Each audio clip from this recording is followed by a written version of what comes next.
Mpumelelo, yes. I didn't get all of that. Could you please repeat that? Okay. Am I not speaking loudly enough? No, it's just a function of like it was too quick for me to get it all down. All right, I'll repeat it. I've got a hand up as well. Okay, so I'll repeat that. Oh, I've already closed it.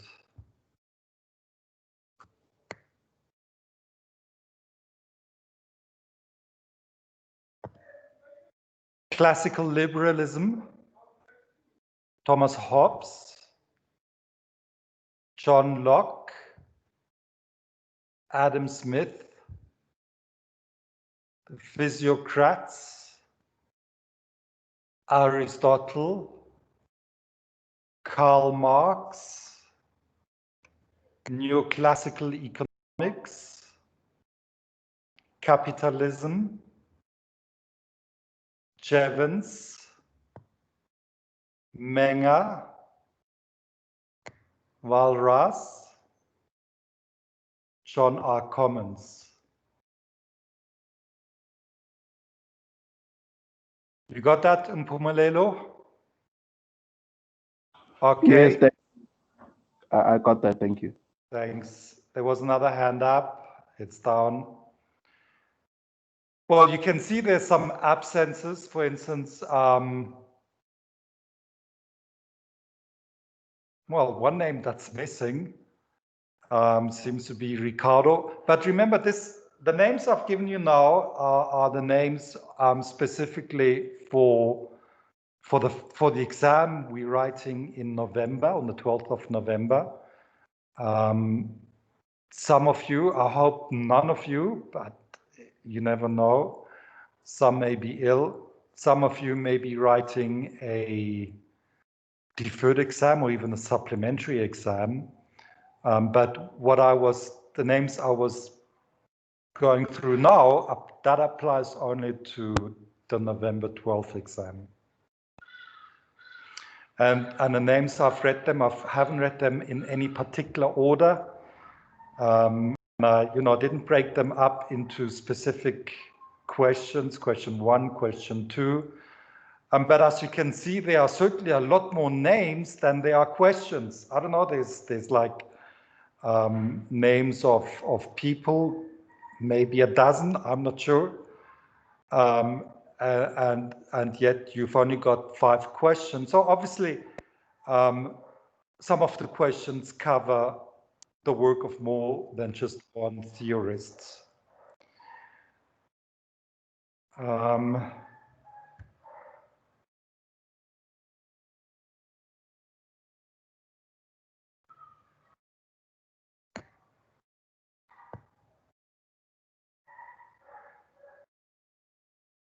Okay, I see Cesri just had a question. He didn't get all the names, so if somebody's recorded that and recorded all the names, and I was saying by names are not only names of people, but complexes of thought, please post that in reply to Cesri's request.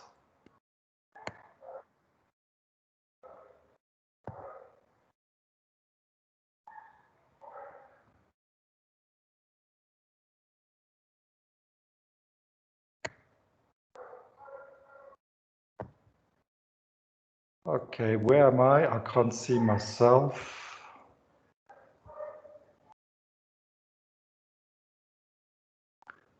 Right, I've got a question there from Roy.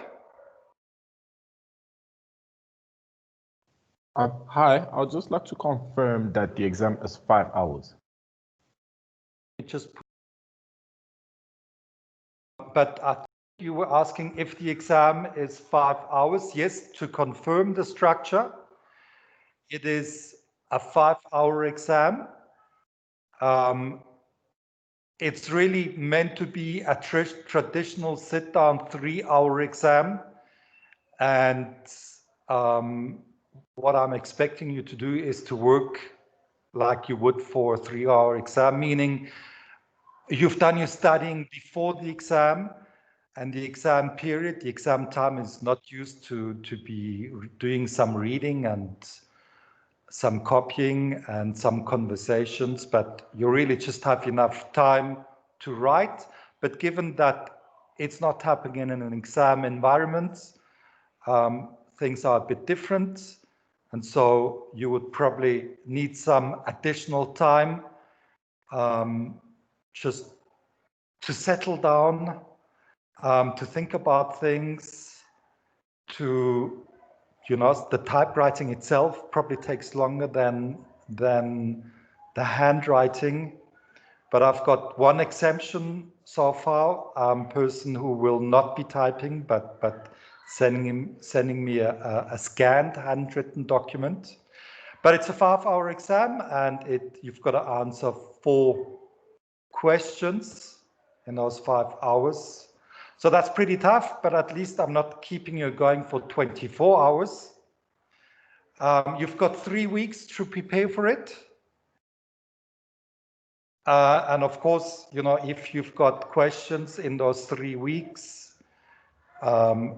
not questions relating to the content, you know, about a particular question, but of the exam, not the content of the exam, but I will answer any questions you have regarding any aspects of the lectures that we've had. In other words, if you didn't understand something, let's say, understand about the tableau économique of the physiocrats, you know, how is it constructed, then I'm quite happy to cover that again. But of course, you've got the lectures, most of the lectures. I haven't posted the past 3 lectures. I've, you know, got stuck somewhere along the line this week, but I'm going to try and post them. So you've got the video recordings of the lectures to go back to. And then there was also a question from Eden, who asked me, you know, could I, you know, of the readings, can I just point them towards the relevant section?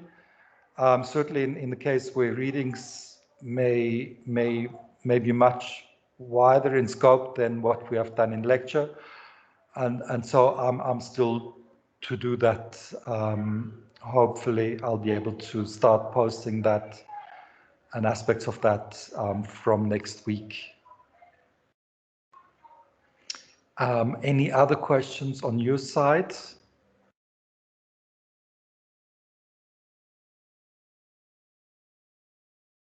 Questions relating to the exam?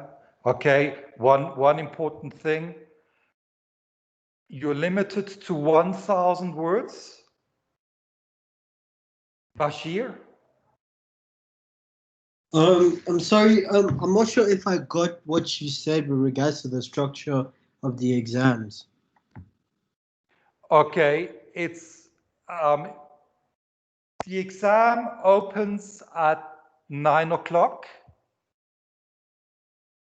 And I think by opening is meant that at 9 o'clock, the exam question will be available on Sakai. So you've got to be logged on. You've got to be on Sakai from 9 o'clock. You should be able to download the question and view the question. And then you've got from 9 o'clock until 2 o'clock in the afternoon. I expect you to return your answers by 2 o'clock. Of course, you can return your answers before 2 o'clock.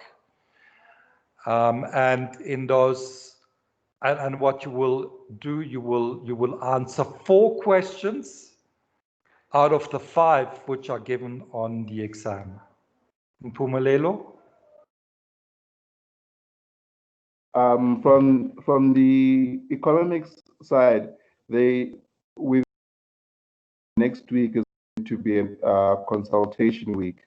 So I'm asking, is that the same for the history of economic thought, or is it a different circumstance? Okay.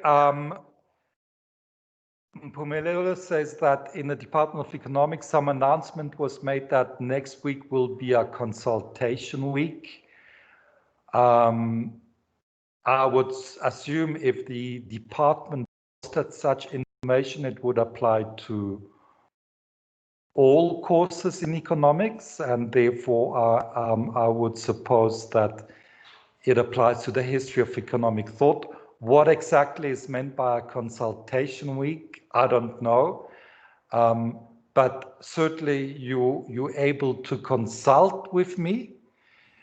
Obviously, it's not a face-to-face consultation. It's got to be in the form of a Zoom consultation or a telephone call or a conversation on WhatsApp. Some of you may know more about this than I do. I've had the hands up from Sean, and Sean, maybe you've got something to say there? Yes, a question on my side.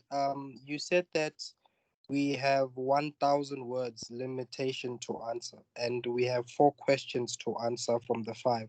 So does that mean from the 4 questions that we have to, 4 questions that we have to answer, is it 1,000 per question, 1,000 words per question? So meaning that it's 4,000. That is correct, yes. I'll come back to Mpumelela's question in a moment. Yes, so that's per question. The word limit is per question. It doesn't mean you have to use all your 1,000 words. So certainly I've had, when I look at the tests that I had received, there were some answers that were like, as I mentioned, 7,000 words long. And there were some answers that were only 1,600 words long. And I can tell you that the answer with 1,600 words was a lot better than the answer with 7,000 words, because it is, if you the essay, you're gonna have a structure there, you're gonna have a plan there, you've got to be precise and economical in what you are saying, and that is very different from a very long answer where basically you can, what would be an extreme essay? An extreme essay would be to give me, let's say I ask a question on Adam Smith, Wealth of Nation. Well, you could, a full answer to my question would be found in what? In Adam Smith's Wealth of Nations. The full answer, whatever I'm going to ask about that, will be contained there. But it's 600,000 words. Basically, a summary of 600,000 words, then, you've just thrown the kitchen sink at me, and I'm going to throw up my arms. And I would have to look for the answer myself in the text. I don't want to look for the answer in the text. I want you to give me the answer in a way that I can see it as an answer. Don't give me a text and I've got to figure out what part of that text of thousands and thousands of words is the answer. Do you understand what I'm saying? That's why we're asking questions that you're going to answer. So that we don't have to look for the answer. If you're writing too much, your answer is being lost in the text. So I don't want text and reams of text. I want an answer to the question. And that is more easily done, well, more concisely done and more easily to understand by the reader. But it requires better preparation by the writer. It requires better understanding by the student.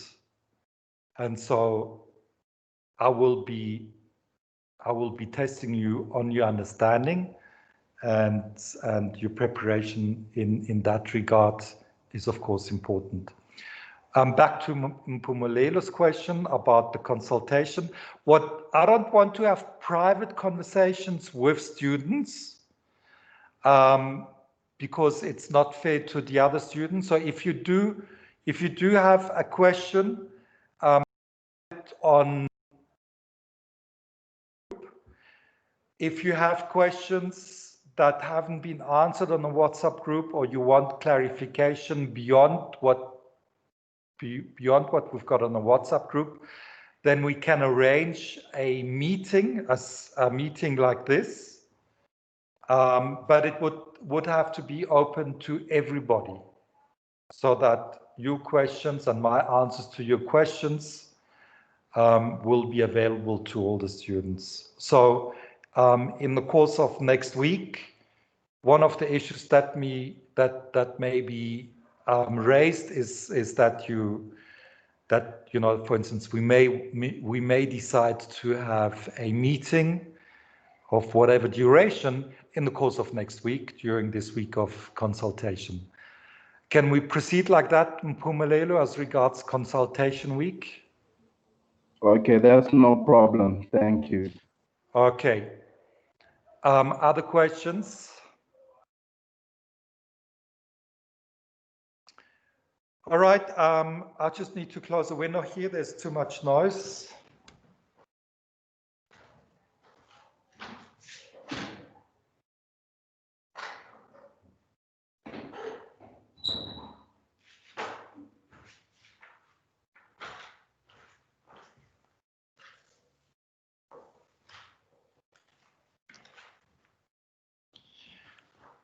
Okay, we've had some great videos. Again, I haven't been able to watch all of them. We've had some great videos on our YouTube channel. There was one on which is a preparation, if you like, for the presentation on Pareto optimality and general equilibrium analysis. So these are wonderful. Yes, I've got a question there from Roy. No? I just have, yes, I do have two final questions. My first question is regarding referencing, and I also see Oratile is asking about in-text referencing. And my second question, sorry, should have probably given you the opportunity to answer that. But my second question is, hypothetically speaking, if we have a question on the tableau economic, would you expect us to fill in the tableau economics, or to answer that question in theory? Okay, well, the second question is more easily and quickly answered.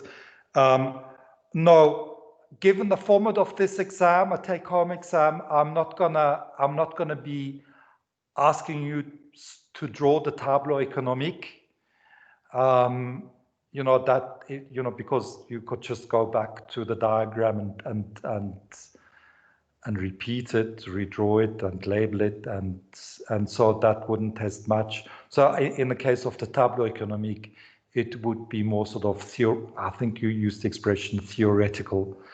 As regards your first question, the first question related to the referencing, I want you to reference only your direct quotes. In other words, if in your preparation you've come across some, really interesting or striking statements by an author, most ideally by the original author, by let's say, if we were to take, let's say Quenet, something by Quenet, but you've also got some quotes from people about Quenet. Well, I don't care too much about the secondary literature. If you've got quotations, or let them be from the original author, and then you reference them if it's a direct quotation. Other than that, I don't want you to write and spend time writing a bibliography or a list of reference, because that takes many hours and you might leave out some of it anyway. But don't go, certainly if you do, I mean, you've got to write in your own words. If you don't write in your own words, then present it as a quotation. And, even if it is a Google quotation, you take it somewhere from Google or from Wikipedia and you put it there, just for honesty's sake, if it's not your own words, you gotta admit to the source of it. But I don't want you to do cut and paste exercise, okay? That's why I'm not making it, I'm not making it a 12-hour or 24-hour exam. I simply don't think that you'll be able to do a cut and paste exercise and answer my questions in using your own thoughts. Okay, so I've tried to make the questions in a manner where you got to rely on your own knowledge of the material, where you do not have time to go through some internet material and find it and put it there. I've tried to do that, but of course, I may not have succeeded perfectly, but that at least is my intention. And I've presented to you my intentions, and I want your intentions to be equally honest, and your intention is to study for this and write your own work. And you'd be surprised, one can pick up very quickly when something doesn't seem to be coming from students, but comes from elsewhere. And one can see when the language presented by the student, some of the language, some of the way of expressing, which may come from the student, but I don't know, but certainly there's an inconsistency in certain areas of expressing yourself and other areas of your essays. So just stay away from that, and then you don't have to do referencing because you're working from memory. And not everything, I mean, I know we in a sort of academic environment, everything has got to be meticulously referenced. And very often I get essays and the essay makes a very banal statement. For instance, Adam Smith is acknowledged to be the father of economics. And then there's a quotation. Let us say the quotation is from an author by the name of Samuelson. Well, you don't have to quote Samuelson in that case. He is just repeating what he's heard 1,000 times and what's been written 1,000 times. So that's a banal way of referencing. It's from your memory. You don't have to justify every single statement you make. I mean, if you have to justify a statement to say that Adam Smith is the father of economics, no, you don't have to do that. On the other hand, if you're making an argument to say that Adam Smith is the father of economics, then you need to, then you've got to, or where that comes from, where that idea comes from, then you have to do research, and you will have to find that very first statement where somebody says Adam Smith is the father of economics. But other than that, don't go out and do banal referencing. It's just annoying. Karabo.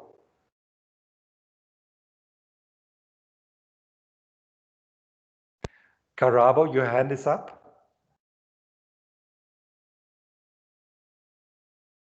Hi, Professor. Yes. I was actually trying to put my hand up, but because I'm logged in as a guest, it wasn't showing on my side. Yes, I actually just had two questions with regards to the two assignments that we once handed in, one after a lecture and another one, I think we sent it to you via WhatsApp. Those results, where will we get those and when? Yeah, so thank you for that question. that was the question, I think, on lock and hops, on which I haven't given you results yet or feedback yet.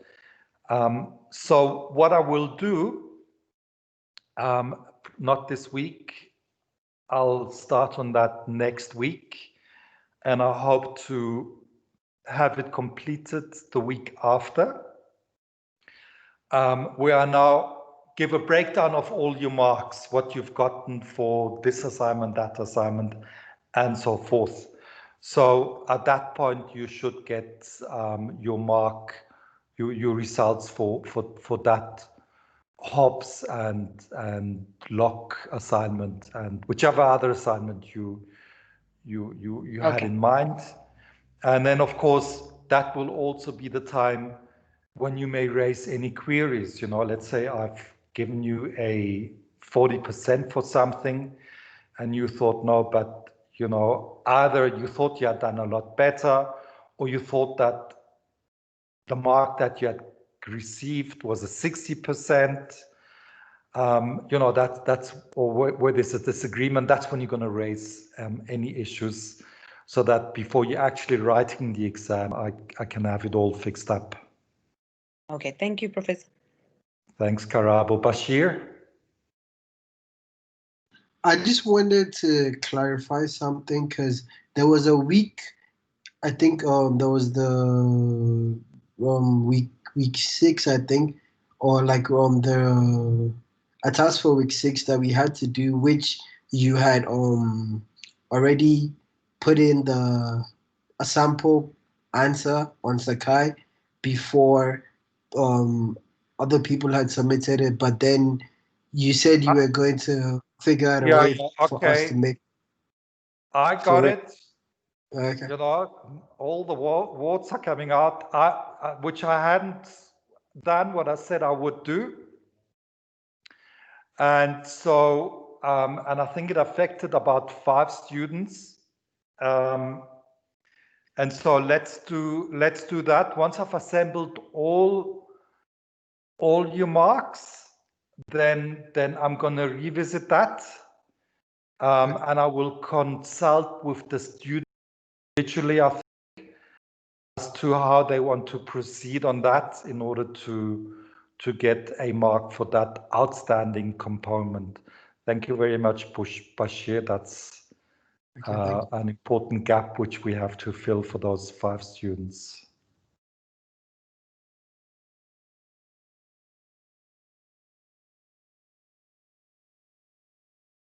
Okay. So in the videos we had this week, we had on Edgeworth, we had on Pareto, which, you know, in a sense is a continuation on our discussion of neoclassical, the marginalist revolution, in particular as it pertains to the work of Leon Walras and general equilibrium analysis. And so, you know, you would have, and the beauty about those videos is it covers some of the aspects that I haven't been able to do in class because of you know, time constraints. So, for instance, I think it was in the video on Edgeworth, there was reference to the tâtonnement process. You know, how are prices established in this analysis by Leon Walras, and what he had in mind there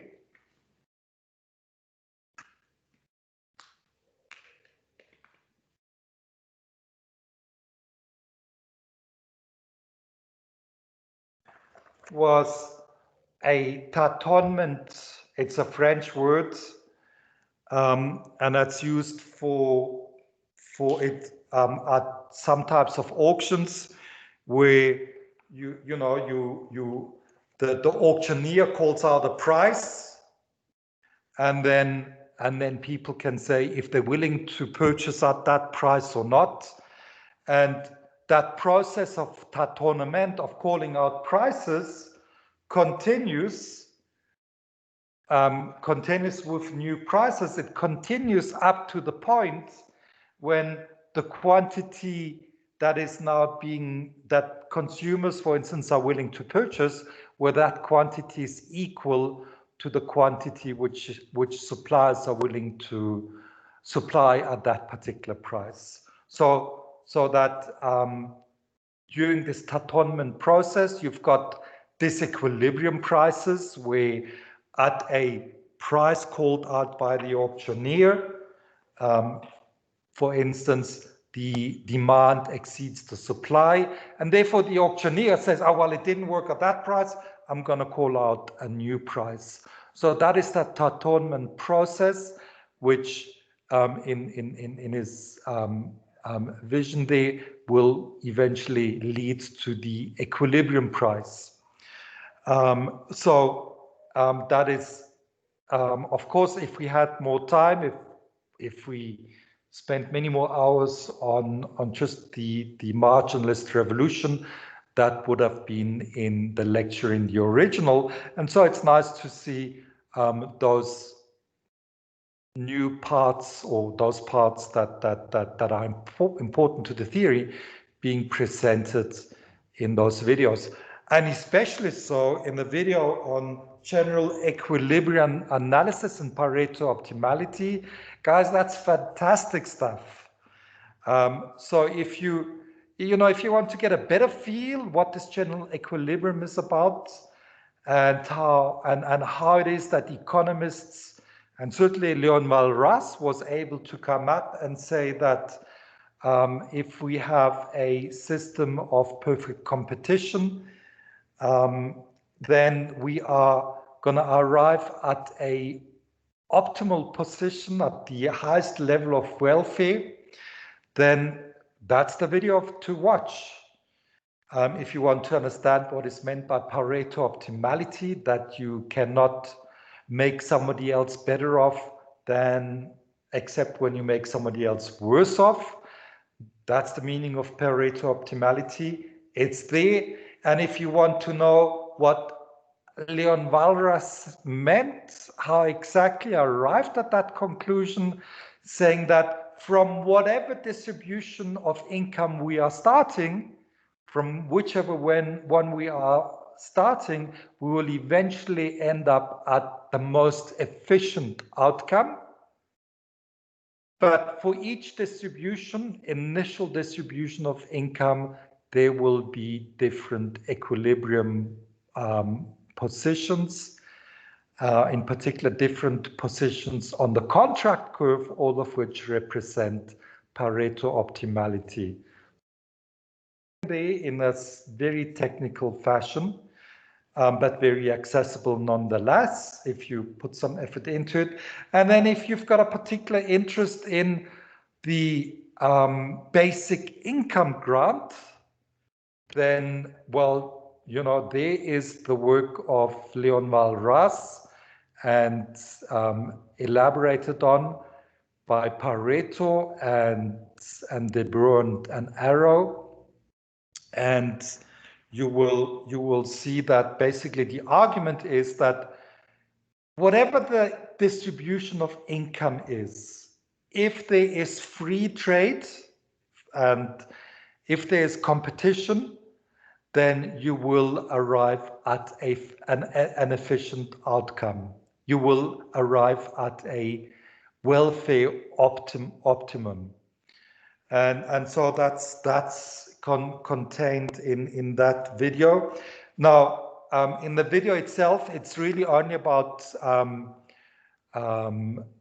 the consumer consumption general equilibrium, but then Walras did the same also for production, that you will get to a same efficient allocation of resources, not just in exchange, but also in production, except what is being traded in production are the different, not goods, but instead what is traded in production are the different inputs, labor and capital.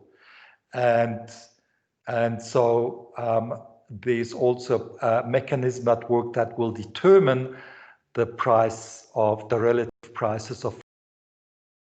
And then in production, we will also move towards a contract curve and therefore a general equilibrium and general equilibrium in production and a optimal position, Pareto optimality position in production.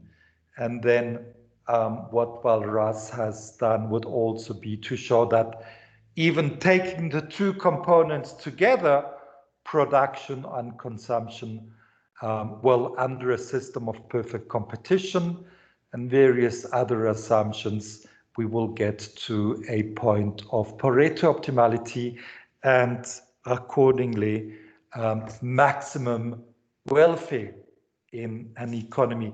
And I'm using that expression, welfare. It's really also part of welfare economics. There was a South African contributor to welfare economics. A South African economist. Oh, rather complicated name. A man by the name of de Graaf de Villiers, who had written a very slim volume on that, but very accessible and made it very understandable. And very early, I think in the 1950s, and you have Nobel Prize winners in economics saying that, well, if de Graaf de Villiers had remained an academic economist, then, well, he would certainly have made very important contributions, and the field of welfare economics might have looked very differently. So huge respect for this man, but he was an economist at Cambridge.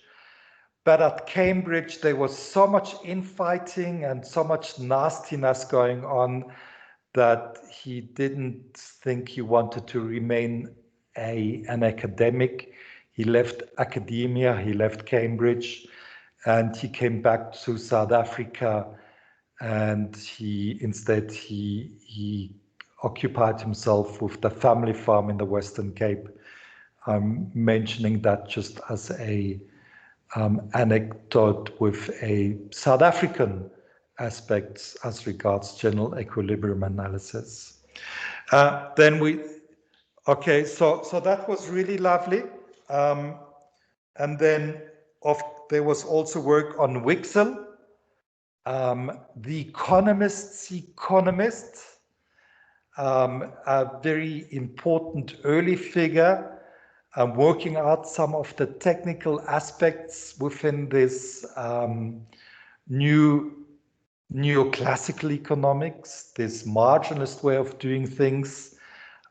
His contribution, like many Austrian contributions, relating to capital and interest rate. And so that became known, and those who followed and his shoes became known as the Stockholm School of Economics. Now, of course, if we had as you know, you would have at master's or even PhD levels an entire course on the marginalist revolution in neoclassical economics. You would be spending, in the history of neoclassical economics, he would be one of the central figures after Walras, Pareto, Menger, and Jevons. So thank you very much for that. And then we've also had presentations on Schumpeter, whom you came across a few times in the history of economic thought, what he said about Adam Smith, his book, let me find it.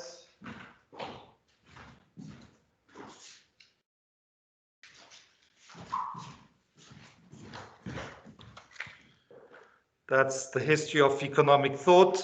That was edited. That was after his death. His wife discovered it somewhere in a drawer in his study, and then she put it together, and it was published posthumously. But of course, the focus of the presentation was on this notion of creative destruction by Schumpeter, that's contained in his book on capitalism, socialism, and democracy. Actually, he became very important in the area of economics that was really in its heydays in the 1990s, early 2000s. They called themselves evolutionary economics, and subgroups within the evolutionary economics.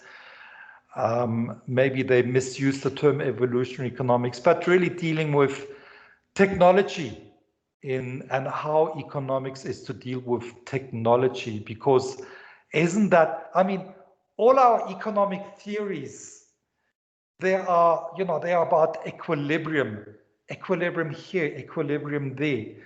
But you look around yourself in the world, what's happening, what's going on in the different countries. What is more evident than equilibrium are aspects of disequilibrium. Things are forever changing, and technology is a very important driver of that. And so in the 1990s, 1980s, starting from the 1980s, with the work of Nelson, there was now a focus on looking at how is economics to deal with these technology. Because if you want to say anything fruitful about the economy, if you want to say anything useful about what's going to happen in the future, you've got to have some inkling as to what is happening as regards technology. So in particular, when you look at general equilibrium analysis, we assume constant technology. We assume a given inputs, labor, capital, land. But those inputs aren't given, they're changing all the time, because labor that is used today in making motor vehicles becomes totally obsolete in a space of a few years or decades, when new technology comes on board, and cars are now being welded not by some master craftsman, but cars are being welded together by robotics, and even that is changing, and laser is coming into it. And then, of course, for all of that to happen in the first place, you've got to have the revolutions and changes in IT technology. And so, that was the goal there, to try and really open up these static aspects of neoclassical economics, and bringing in notions, ways of dealing with technology. Somehow, what I hear one of my colleagues in Pretoria says, that was at a high time. Even now people write about it, but it's really been reabsorbed into neoclassical economics, and it's failed to a degree because it's really they haven't been able to handle sufficiently well with the dynamic aspects of what's happening in the real world. And anyway, so that's some of that field was interest in that is now related back to the work of Schumpeter. That's how I got to talk about that. And then, of course, Keynesian economics. And you cannot ever underestimate the impact of Keynesian economics in the 1930s. John Maynard Keynes's general theory of money, employment, and interest rates. And it really, it had an immediate impact on how economics was done in the 1940s, 50s, 1960s, but then the influence started to wane, and today people have reference back to Keynes and his Keynesian economics in at times of crisis, as was the financial crisis in 2008. Well, in fact, at the time of the financial crisis of 2008, the publisher of Marx's Das Kapital, Duncan Trumblot in Germany, they said, well, in that year, 2008, 2009, they sold something like 20 times more copies of Das Kapital than in any other year, in any other normal year. But the same to a degree today, when it comes to Keynes, we use the terminology in macroeconomics of Keynes, but our approach to macroeconomics is not so much with aggregates, but really it's based on trying to find and that was the development of the 1980s, 1990s, trying to find micro foundations of macroeconomics, and macroeconomics in the process has become something very different from what Keynes was writing about. And it would still be useful to read Keynes in the original, and he says some very important things. One of the most important things that he's saying, and in a sense you can find that in his very title, The General Theory. What is the precise title? I keep on getting the sequence wrong, but the last one is labor, interest rate, and employment, is really that a crucial aspect is that depressions occur, economic cycles occur, unemployment occurs because people, with their expectations, and he uses the notion of animal spirits, when the conditions are not favorable, when the expectations are pessimistic, they use money as a store of value. And so the characteristics of money are very important to an economy. In a sense, he's saying we should get to have a much better understanding of money, because economists don't really have a good grasp of money. They take it as something that's just there, and we all know what it is, and it's giving us prices. But Keynes says that money is a commodity like any other commodity, namely money does not have to be physically created. And so if you have flight into money, then you're really having flight into something that does not require labor in its production. And therefore, if you can, if you want to, just use money as a store of value, you put it away. If you had to have labor to create that money, the world would look very differently from what it looks today, because today you can create money at the stroke of a pen. And that's where present day fiat money is very different from gold. And that's why the gold standard was, it's been of great value to economies until it was abolished. And anyway, so that's an area that I just want to highlight, that even though John Maynard Keynes is greatly neglected today, he's got some very important things to say, but these important things are found not so much in secondary literature, but they're found in Keynes's book, The General Theory. So if you want to know about Keynes, the best source to go to is to go to Keynes's original texts. And it's very accessible, because Keynes, modern economists will say Keynes was not much of an economist. Keynes, yes, Chesri. You've got a comment, Chesri?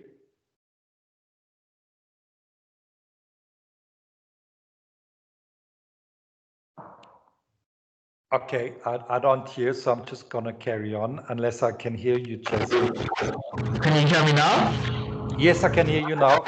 I think within neoclassical economics, Keynes is not, but there is contemporary heterodox economics that there's a lot of contemporary authors who are still very influenced by his ideas. Sorry, I mean your line has been very bad, but you were asking what is my idea on contemporary heterodox economics? Is that right?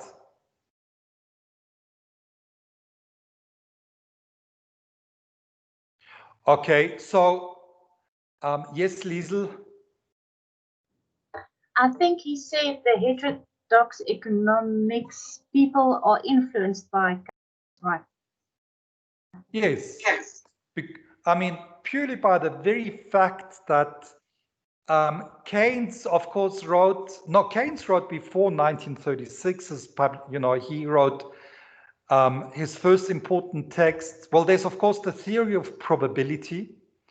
There is a text he wrote about the post-war agreement between post-First World War I agreement, where he predicted, well, this is going to end badly and it's going to lead to another war, as indeed it did. And he wrote at a time when he saw that the world economy is falling apart, and he wrote coming from a different perspective, different compared to the perspective where modern day economists are coming from. Modern day economists are coming from a lot of technical training in mathematics and statistics, and he came from, he had a tripod, they call it a tripod: politics, philosophy, and economics, PPE. And really, and modern day economists are saying, well, old Keynes only had 1 year of training in economics.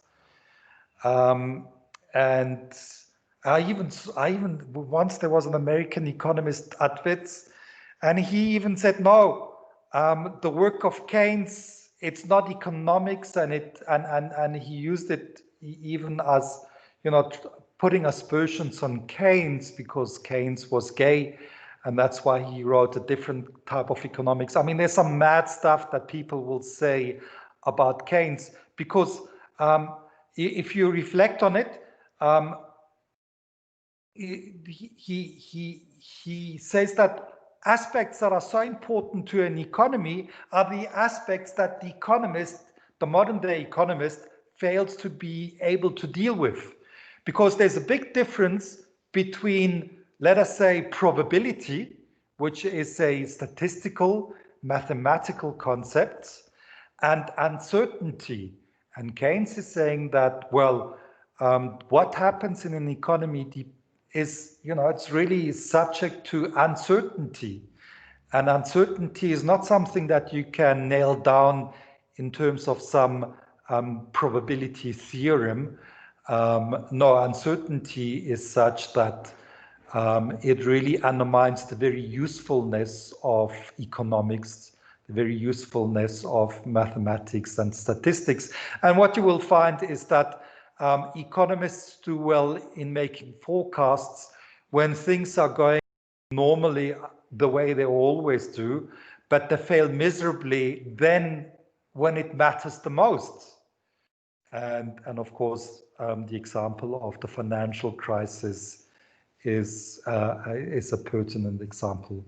And also, of course, the work of Keynes is very important to heterodox thinking, because he is pinpointing areas in our knowledge where we fail to make important contributions as economists. And that is, for instance, getting a firm handle on what is the very meaning of money, for instance.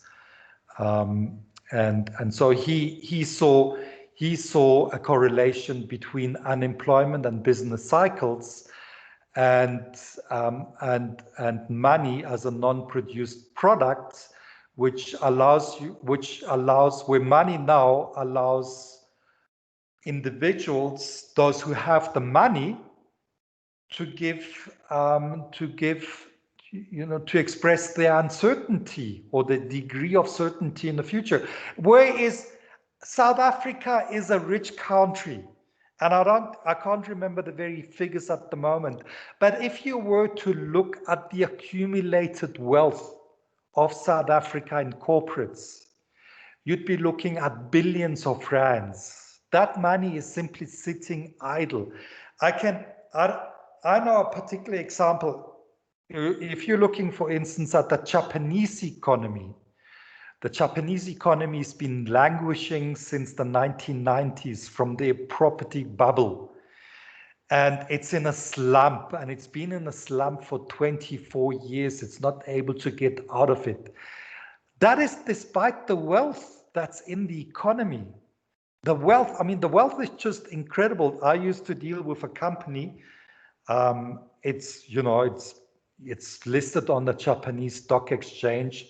It's called Mani, M-A-N-I, and it deals with surgical needles. I once had the opportunity. It's honest, you can actually, if you can translate it, you can actually study it yourself. That company that employs, that really is very focused in what it does, but it's the money that it is sitting on is something to the equivalent of I think 10 billion US dollars. You think it's just an insignificant company, but the main task of the CEO is to manage the amount of money that they have, because their turnover is maybe 1% of the wealth they're sitting on. And so that's got to do with expectations and with opportunities. And so what I'm saying is there's a lot of money in the world. But the question is, how is that money being utilized? And how it is being utilized are sort of the questions that Keynes asked about and wondered about. And so Keynes is a very important thinker in the history of economic thought, but he's certainly not fashionable, because the fashion in economics is mathematical and quantitative economics, and so that the vogue is somewhere entirely different. So thank you very much for that remark, Jayasree. And obviously, I take it that you've done some Keynesian economics. So, but I can tell you, it's an interesting text and anybody should be able to read Keynes's general theory if you're willing to just spend time on it. And you get a flavor of Keynes if you read Keynes. You're not going to get a flavor of Keynes if you read a text about Keynes. What you're likely to get is a misrepresentation. But that, of course, applies to any scholar that you can possibly think of. You got to read them in their original. Same with Aristotle. At the end of the day, if you really want to get to deal with Aristotle, you got to read him in the original. You know what I found out the other day? I was amazed. I felt so much better, and all of us should feel so much better about it. Because you may recall that Aristotle came to the West by way of the Muslim thinkers, Averroes, and I forgot the name of the other one. And Averroes, writing in 900, having been, one of the translators into Arabic of Aristotle's work, and being recognized as the most important Muslim thinker of his time, of that period. You know what he said? he said he read Aristotle's work, the Metaphysics, 40 times. 40 times. And he couldn't understand it. He couldn't understand it. And what he did then, he memorized it word by word by word. And I'm sure some of our Muslim fellow students here online may know that, you know, given that, you know, people who have to study and learn the Quran off by heart might have the capability to learn off by heart Aristotle's metaphysics. So he memorized it word for word. He still couldn't understand it. And then one day, it just, he says, the way he records it, it just clicked. We would call it just clicked. A light went up and suddenly he understood it. And because of that, he had a great banquet. He invited everybody from the city, including the paupers. He had a great feast, and well, for him, that changed the world, really. So you know, what I'm saying is that it's a small effort to read Keynes compared to Aristotle, and if you really, and never rely on secondary literature, because it's more difficult to get it right using secondary literature than the original. Okay, so, and the same applies to the work of that I meant to look at today, but we didn't get very far. We're looking at institutional economics. I want to look at institutional economics.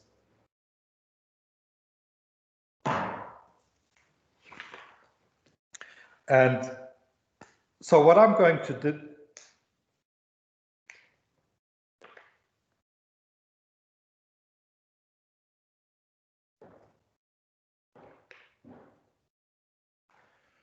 I didn't get it on online, institutional economics. And, you know, given that I did read out to you the names that appear in the exam, you would have come across one name that you haven't yet heard of, and that's the name of John R. Commons.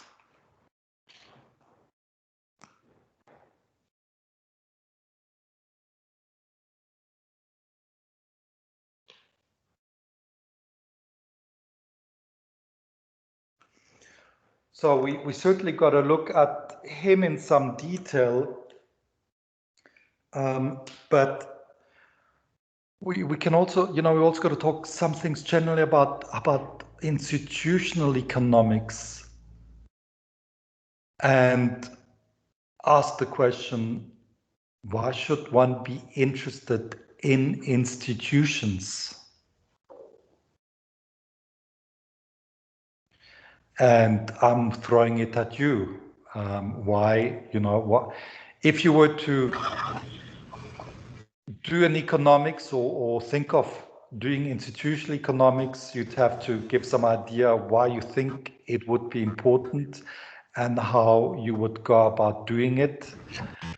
And so I can hear some background noise, but I don't know if anybody wants to say something at this point. Isn't the main point to explain why third world countries have followed the Washington?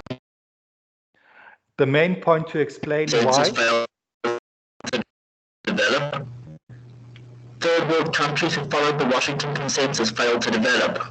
Okay, all right. So I'm getting it much better. Some countries failed to develop, and I think you made reference to a specific block or type of country, but what we certainly see is that some economies develop in a different way from other economies, and so that is, I mean, isn't that the gripe that the German historical school had from the outset? They said, well, what applies to England doesn't apply to every country, doesn't apply to, and so we might be looking at institutions to be different institutions in different countries, accounting for why some countries develop and other countries do not develop.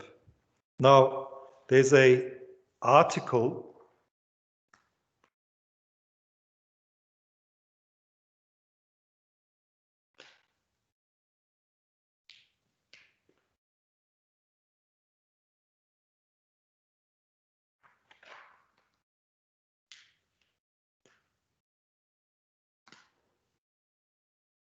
Sorry, I'm taking long writing this. I don't actually have a desk here.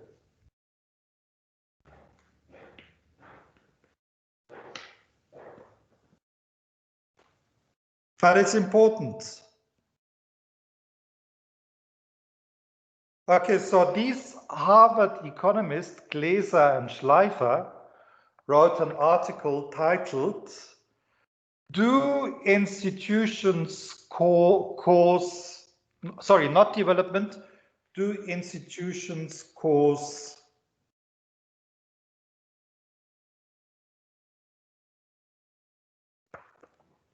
growth?"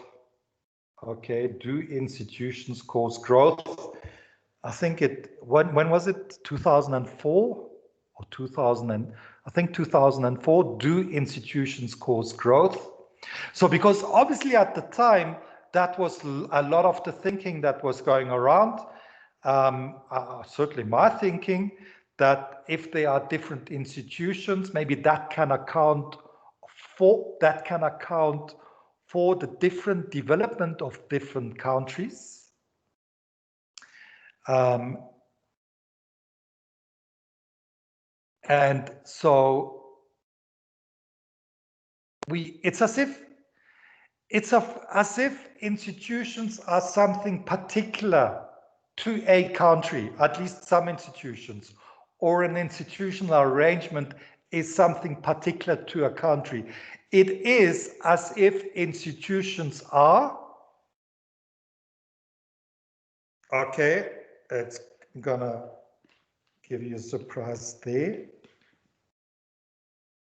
It's as if institutions are facts, because not all countries have the same institutions. That's, I mean, we haven't even talked about what is an institution to begin with. But when you look at what the facts that economists study, they don't, I mean, the economists, they study data on employment. They study data on consumption. They study or develop data on income. And they're all things that are very quantifiable. And we treat them as our primary facts and the facts of economics. But it seems that there's a whole range of facts which aren't really studied by economists. And those facts are, and I'll show it again, and those facts are institutions. So it's as if there's a type of economics that should still be implemented and discovered and worked on that really doesn't seem to exist yet unless one looks at institutions. And now, I mean, if I come just back to that question of Glaser and Schleifer and co-authors, has anybody, I mean, many of you are doing development studies, many of you are doing development economics. Any of you read Glaser's and Schleifer, etc., at all, rather, on do institutions cause economic growth? None of you have? Okay, well, they are mainstream, really neoclassical economists, believer in marginalism. And therefore, what would you think is their answer to the question, do institutions cause economic growth? I mean, given your knowledge of economics so far, given your knowledge of neoclassical economics,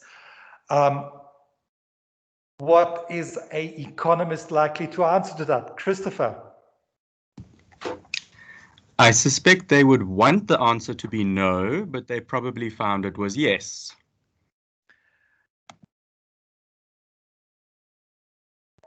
It's a bullseye, except it's a bullseye. Okay, let's explain exactly what they said in terms of Christopher's answer. They say they would want, okay, that's the perfect answer. They would want to say no to begin with. So that is perfect. You've got it all sussed out, Christopher. An economist will say no. Institutions don't cause growth. And what we will see is they will say something else is causing growth, which allows, which is really saying no, institutions don't cause growth. Why would an economist say that? And you classical economists say that institutions do not cause growth. Jacques.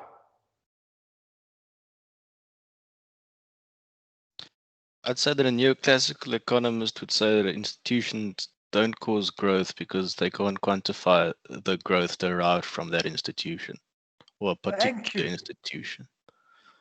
It's like institutions is for economists something non-quantifiable to a large degree, and when we'll talk about how they would want to quantify it, and therefore it would certainly be something, if you like, Pareto would call it something metaphysical, because now, that's the difficult to begin with. What is an institution? I mean, that's the earlier question that should be asked. What is an institution? Mpumelelo. I was responding in relation to what you were asking about the neoclassical economic response. Go ahead. I was going to say that the neoclassical economist response in relation to institutions would be that what determines growth is capital, labor, as well as technological growth. So there is no what you call this thing, institutions that play a role in the determinations of growth in their models. Okay, so between the answers of Christopher and Mpumelelo, we've got the full answer of Glaser and Schleifer. Because, I mean, we could all to a degree say that, see Christopher's hand is up, Christopher? No, sorry, I think I just forgot to put it down. Because, and to, Mpumolelo's part of the answer can be expressed in terms of, what is the basis of a the foundations of the methodological foundations of neoclassical economics is just to remind you, for you to understand how much of a difference that makes.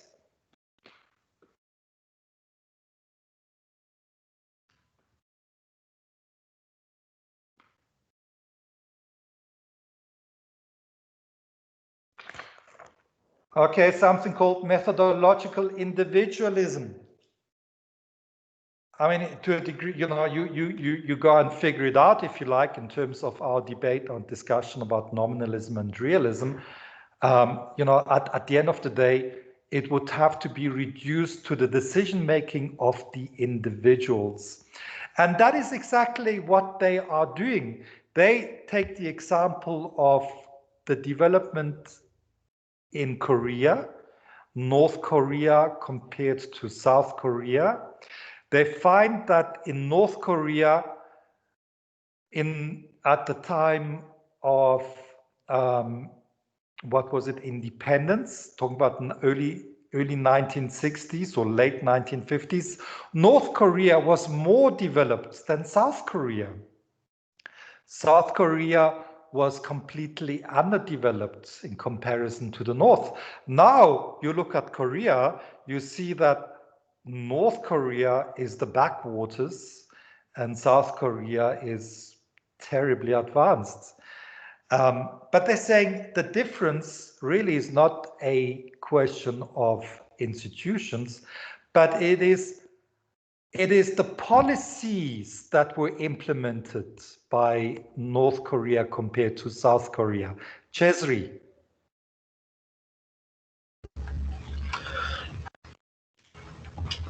I mean, the international resources and the aid that each of them received is very different as well.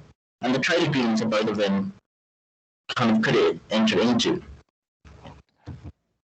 Okay, I mean, you mentioned a list, I think, of 3 things that are very different between the 3 countries. Acoustically, I just didn't hear what you said. Do you wanna quickly type it and I can read it?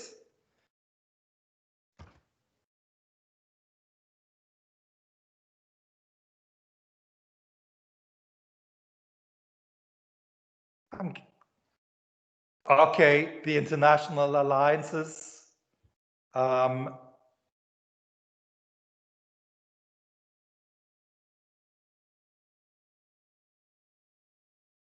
They got very different international alliances. So that's right. That's part of their policies. And also education policies, different education policies. It's a while since I read the article, but what they want to show is that because South Korea invested into education, had a different policy, and the policy, okay, and here's what they want to argue. The policies, and at that time, in the 1950s, 1960s, you could have chosen any policy as you can at any time. And certainly North Korea, the rule of North Korea could have whatever policy implemented. And what they're arguing is that it's not that they had different institutions, they had different policies, and the effects of those policies are with us today still. In particular, that South Korea has invested enormously into human capital. And what accounts for mostly for the difference in current development and current economic status is not differences in institution, but what really accounts for differences is the human capital that exists in South Korea compared to the human capital in North Korea. And so what they're saying, it's an attempt to bring it to something quantifiable, in this particular case, human capital. We would link that in a moment to the work of Gary Becker and imperialism of economics, if you like. But I think, Chesri, your hand is still up. Sorry, I just left it up. So it's an interesting article to read. Yes, Christopher? I think we could potentially challenge that a bit by saying that those were 2 separate policy choices, but embedded within similar social institutions around respect for authority, diligence, hard work, etc. That's characteristic of many South Asian countries. In one, you had in South Korea a dictatorial regime that chose international trade, and in North Korea you had a dictatorial regime that chose protectionism. But I would argue they're both embedded in similar social institutions that have made their variations successful, quote unquote, to a degree.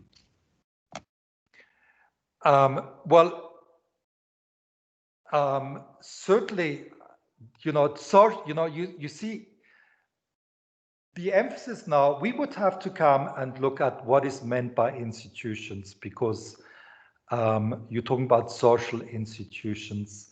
And, you know, my view is that you certainly would be very right. There's got to be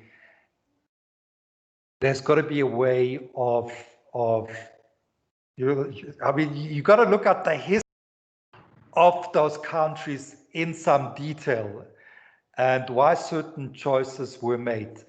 The important point here is to illustrate how an economist will answer that question. Okay, so it's certainly those of you who've got an interest in this, it will be a great article to read and take issue with.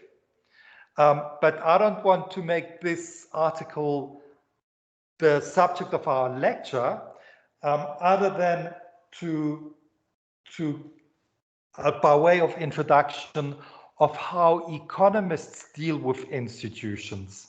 Jacques, you want to say something? Yes, I just want to say also regarding the South Asian example, the same could be said for the same historical and social institutions as was seen in Western and Eastern Germany before the fall of the Berlin Wall. Same geography, same base culture, same customs and norms. The only difference was the policy implemented on either the West and South side, and that's a political institution and policy difference that caused the differences in outcomes, and not necessarily a cultural or customary institution problems. So thank you. I mean, it's really, you know, we talk about institutions, we talk about policies. So what does Glaser and Schleifer want to do? And what does Jacques want to do? Really is saying that what we got to look at is policies rather than institutions. Why policies? Why policies? Why would an economist, a neoclassical economist, want it to be about policies rather than institutions? Mpumelelo. May I just quickly ask what exactly is defined by institutions? Okay, let's get to that in a moment. Let's get to that, because that's the ultimate question, isn't it? All right. So, and we're going to get to that. When we talk about policies, yes, Liesl. I think because policies is based on quantifiable research. Policies is based on quantifiable research mostly. Yeah, it's more likely to be quantifiable. Two, you can point to a particular policy, because not necessarily everyone, but you can certainly point to some. For instance, I think Jezri mentioned international allegiance. You know, they're going to have it's documented somewhere in the way that institutions are not documented. I mean, as Mpumelelo asks, you know, what is meant by an institution to begin with? How is it defined? And of course, you will find economists listen to this. An economist will go and define an institution. How? If you go to Google or Wikipedia and you look for a definition of institutions, and you know, most likely it will be a definition provided by an economist. It will be defined as a constraint or as a rule that constrains the behavior of individuals. You're allowed to do this, you're allowed to do that, or not allowed to do this or not. But the amazing thing about institution, and that gets us to the work of John R. Commons, is that institutions are not constraints, they're not laws. You know, you take a law, and we think of law as an institution, and the law tells you what you're not allowed to do. And rules, there are rules, trade rules that will tell you what you're not allowed to do. And that is how we economists like to define institutions. And of course, the very notion of a constraint is a great thing for us because it is something very tangible. And of course, you know, we talk about constraint maximization, so it's music to our ears. But the amazing thing, when we look at the work of John R. Commons, I like my pieces of paper, you would have realized. Chona Commons will teach us something different than many economists haven't picked up on that yet. That the beauty of institutions is not that they are constraints, but that they make things possible. I mean, if you consider it, if Donald Trump were to say, we are going to declare war on China tomorrow at 8 p.m., would it happen?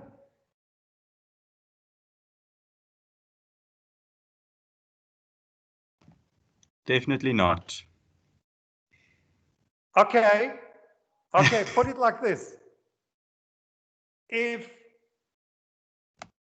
Well, I disagree. You know, I think it probably would happen. I mean, would you be scared? Put it like this. Pardon, Tuvelo? I'm saying that Pardon, I didn't hear. the commander-in-chief of the military in America, he can declare war and it could happen. He can declare. Yeah. He can. I mean, it's a scary prospect. Yeah. I mean, you know, Christopher might be right. There may be something that will be an obstacle, but effectively, the bombs could start flying. Yeah. Okay, so basically, what I want to point out, there's one man who gets something into his head, and what he's got in his head can happen. It can happen not because he's got physical power to make it happen. He's a weak human being like you and I. He runs up the steps, he's going to be exhausted, and he might die of a heart attack. But he can make it happen because of institutions. I mean, think of the enormous power that he's got. He says he's going to build a wall, the border between Mexico and America. I mean, you know, and they're spending $6 billion on it, and they've built, I don't know how many thousands of kilometers. It's a crazy idea by a crazy man, for instance, but it can happen not because of his ability, not because of his intelligence. Why is it that it can happen? Well, it's got to be about, that's what, it's got to be about institutions that can make it happen. So institutions, if we want to be economists, if we want to be people who think about institutions, we got to think about institutions not in terms of constraints, but in terms of what they can make happen. Okay. Anyway, we'll get to that when we talk about Chona Commons in some detail. But what you and you know you're not gonna find much coherence in discussions about institutions, and because they're the old institutional economics that I should still be talking about for the rest of this lecture, and a new institutional anybody heard about new institutional economics?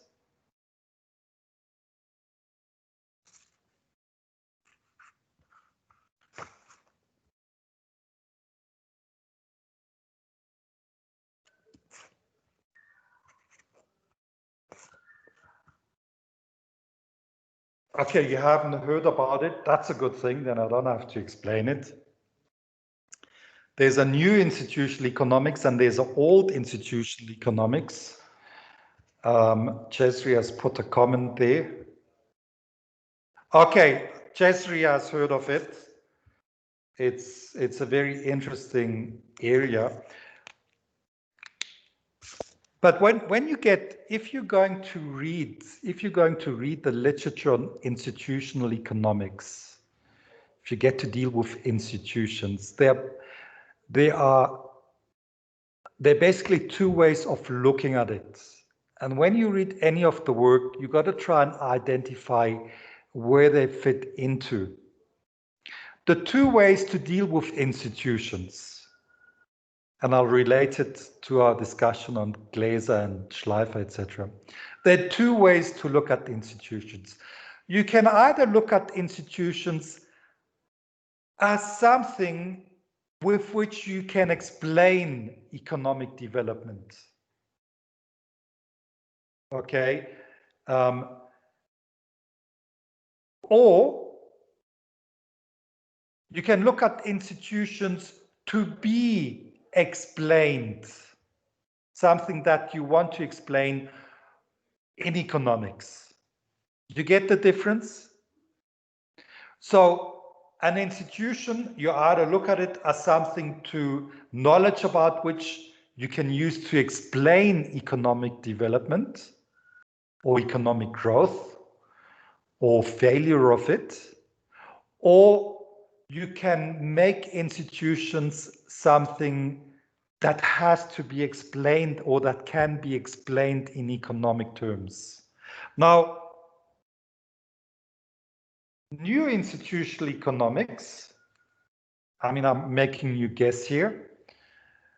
And new institutional economics could also be called neoclassical institutional economics. New institutional economics would do what? Trying to explain institutions or trying to explain with institutions?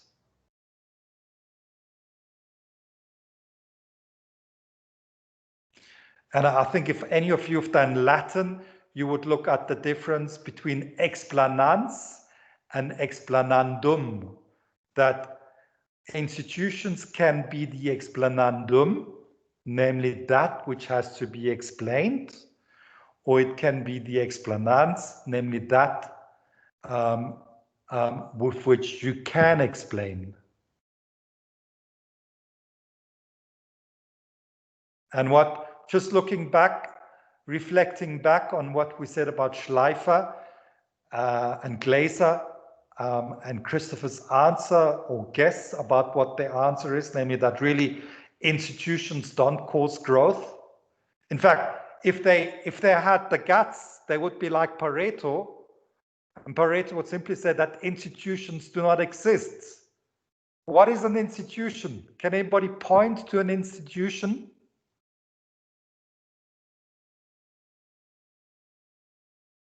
If I were to ask you, point to an institution, marriage. Who would point Marriage to is what? an institution. I said marriage is an institution.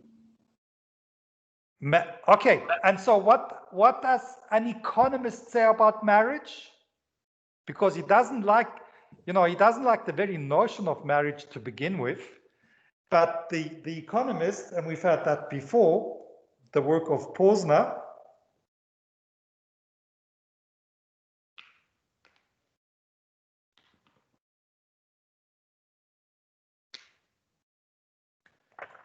is that marriage is not an institution. Marriage is a contract. And why does an economist like to talk about contracts and not about marriage? Because a contract, like a policy, is quantifiable. You can point to it. He may be entirely wrong. Okay, for what I know, he's wrong. But that's what we do as an economist if we are, of course, if our thinking is nominalist or realist. Which one of the two?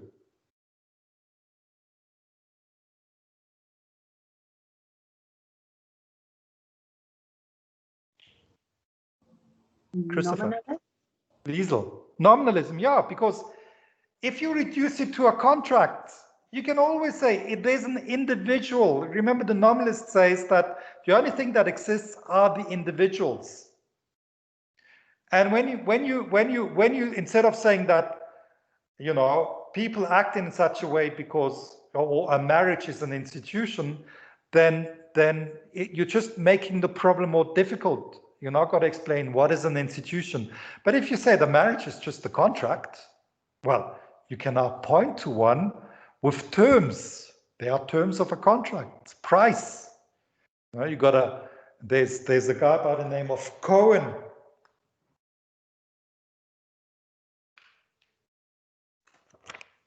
Who's written volumes of that, saying that what is that? It's a contract that stipulates that the wife has to provide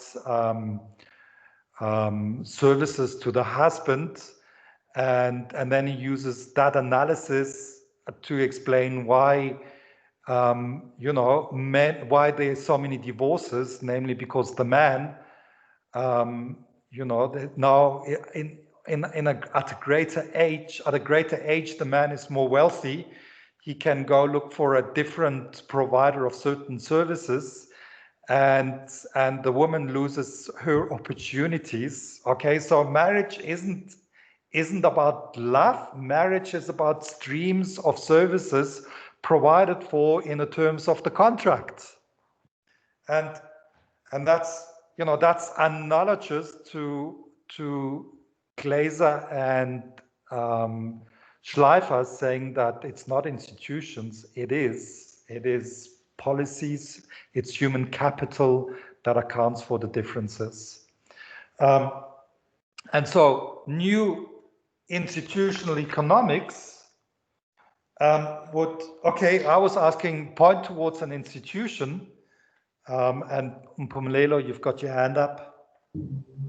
So if they say that institutions don't matter, Max Weber points to the Protestant ethic in relation to the Industrial Revolution as well as the capitalist mode of production. The difference between the Catholic Church and the Protestant Church, is that a difference in institutions, or I'm not sure. Well, you're thinking like a sociologist. Okay.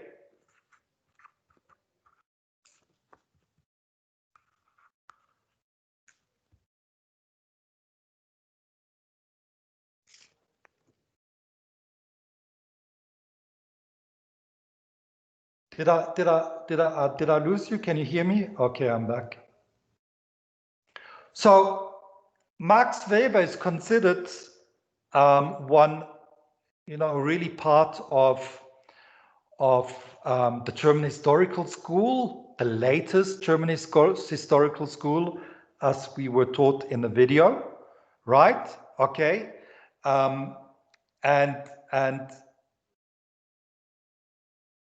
in a sense, the historical school was a forerunner with a lot of influence on the old institutional school. But what would Pareto say about something like, you used it now, the expressions, the ethics, the Protestant ethic, as opposed to the Catholic ethic? What would Pareto say? Pareto would be saying, no, this is all metaphysical, because what it is all about is decision making of individuals. There's no such thing that's floating about that's now Protestant ethic and the associated institutions. I'm not saying, don't get me wrong, I'm not presenting my view, I'm presenting the view of modern economics. Because modern economics, as you will find out in the work of Becker and Stigler, will say that unless you reduce something to price, income, and human capital, then you haven't given an economic explanation. You might be saying, maybe you're giving a sociological explanation, as Christopher did with regard to South Korea and North Korea, as Mpumelelo does with regard to Max Weber's argument. But they would be saying, you're not doing economics when you do that. Okay, you're doing economics when you reduce it to price, income, and human capital, which of course things which are, in their view, more or are quantifiable. And so when you look at a new institutional economics, they will not want to use institutions as something to explain with. Okay, the example of Liesel, of marriage, that I abstain from extramarital affairs because I feel there is a certain, you call it institution, I've got certain obligations, or it may have to do with ethics or what have you, and these may differ from person to person. I don't know, but when I do that, I take the institution of marriage as something sacrosanct, and therefore I want to do certain things. But the economist would want to explain my behavior in terms of income, human capital, that, you know, he would be, in terms of human capital, he would be saying that, well, Michael has read too many texts that have to deal with, let's say, the non-existent, the spiritual. He's read too much about notions of sin, and that's why he's not doing that. So that has affected Michael's human capital. And so he's now saying, and that would be a fantastic exercise if we had an extra lecture on that sort of topic. He would now be saying that it's not an institutional explanation. It is an economic explanation, because we can now say that given the human capital I have with my notion of sin, the opportunity cost or the cost of engaging in an extramarital affair is so high for me that cost-benefit analysis prevents me from doing so. You should read some Becker and Stigler.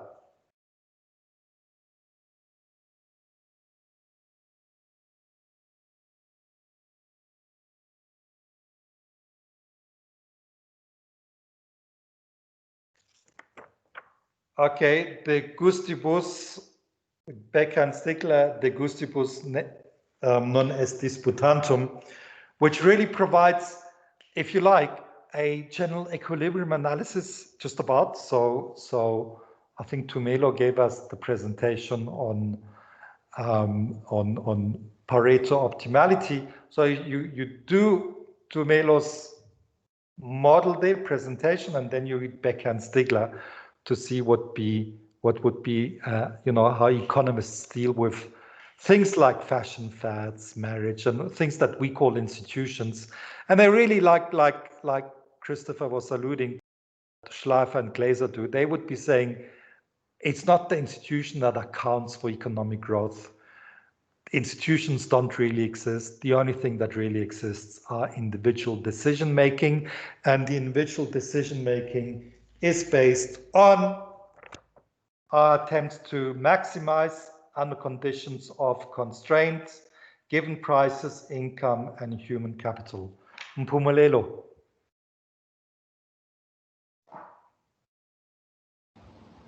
So I guess what you speak on in relation to the religious or ethics aspect was the example that you made earlier in relation to the investment to an uncertain event of the future. That is why you would have an ethical approach in relation to an economist perspective. Well, I mean, that's fantastic. You know what? You've got a field of study called the economics of religion. And the economics of religion basically says that because we are uncertain as to what happens in the future, read after our death, because of that uncertainty, people are spending effort and time in going to church and being religious. It is investment under uncertainty. Thank you. Is that what you were, you know, what we saying, Pumelelo? Are we saying the same thing? Yes. We are saying the same thing. That's you have now. There's a whole field of study called economics of religion, and there's hundreds of papers written on that.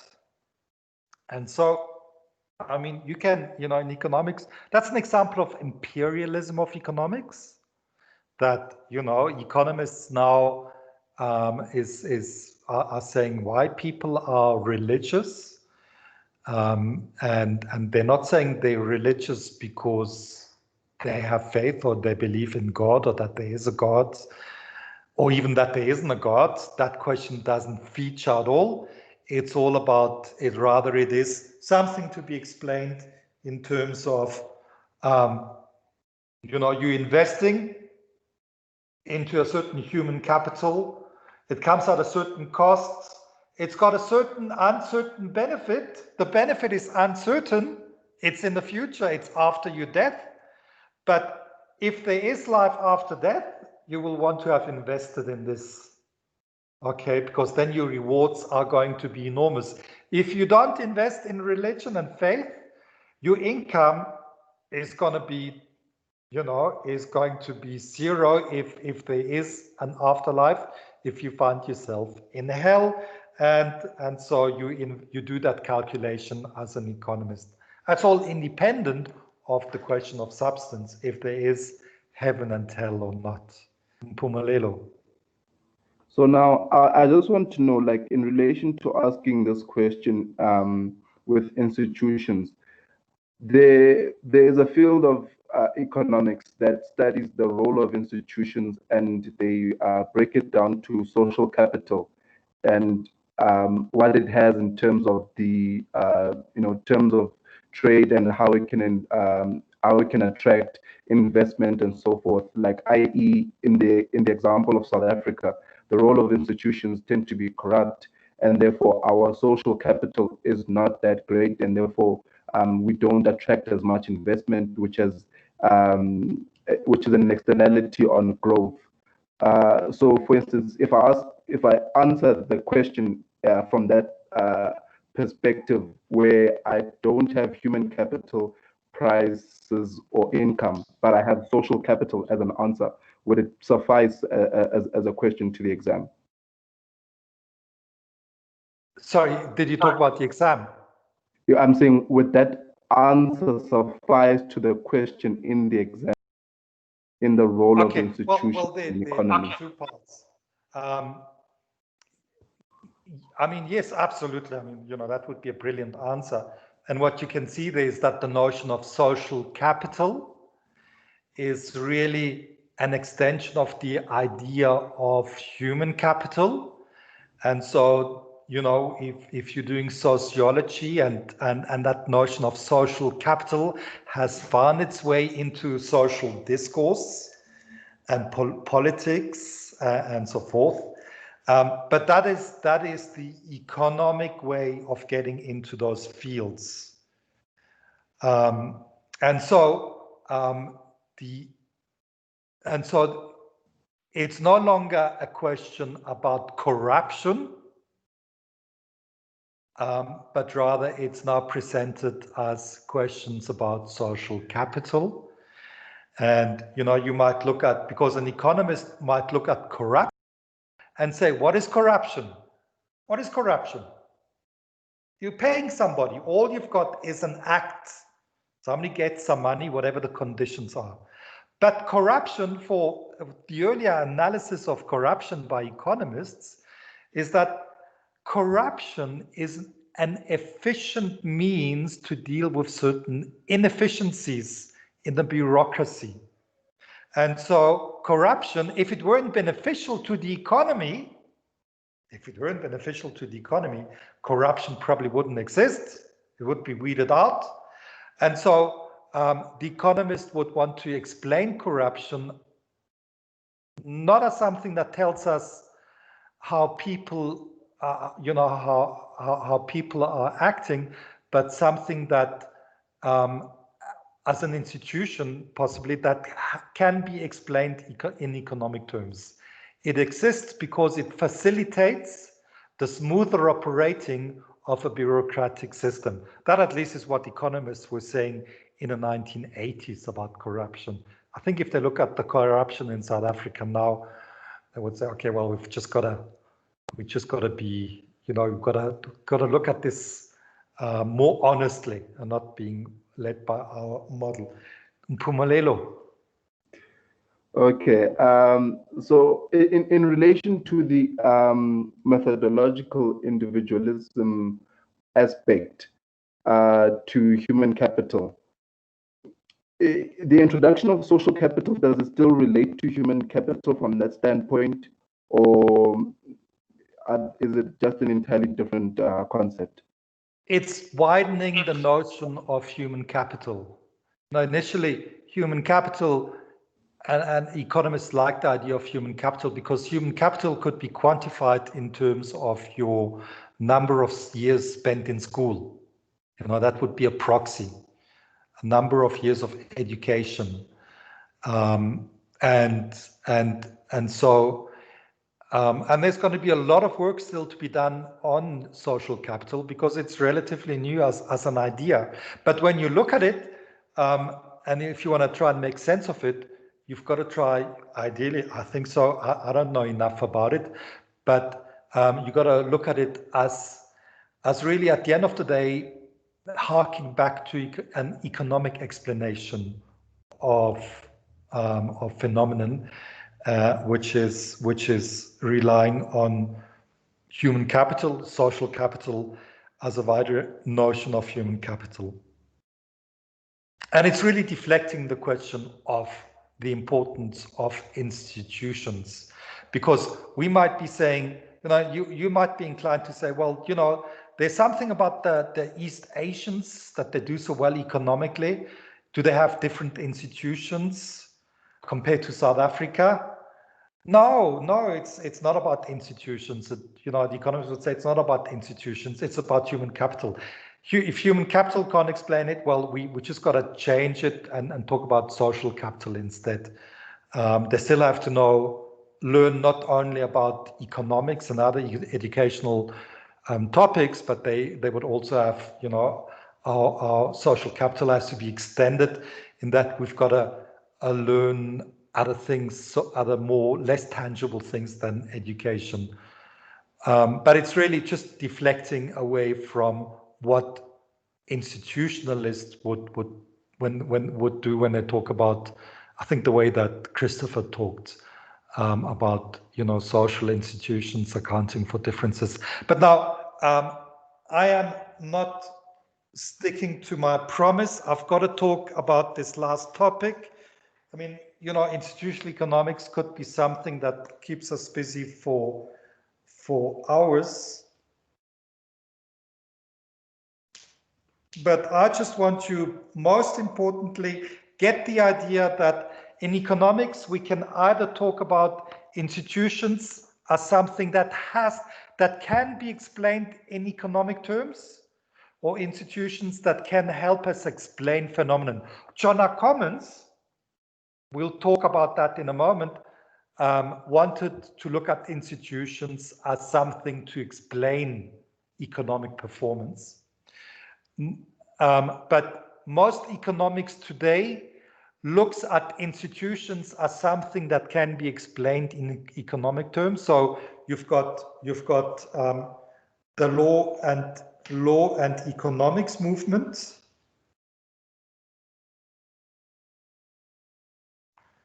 The law and economics movement is an economic attempt, or the economics attempt to explain the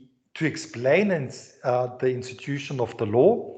I mean, what institution do we encounter in neoclassical economics? What institution, when you look at the market analysis that Tumelo has provided us in this general equilibrium analysis, what institutions are they? What institutions feature they? Or the presentation on Edgeworth.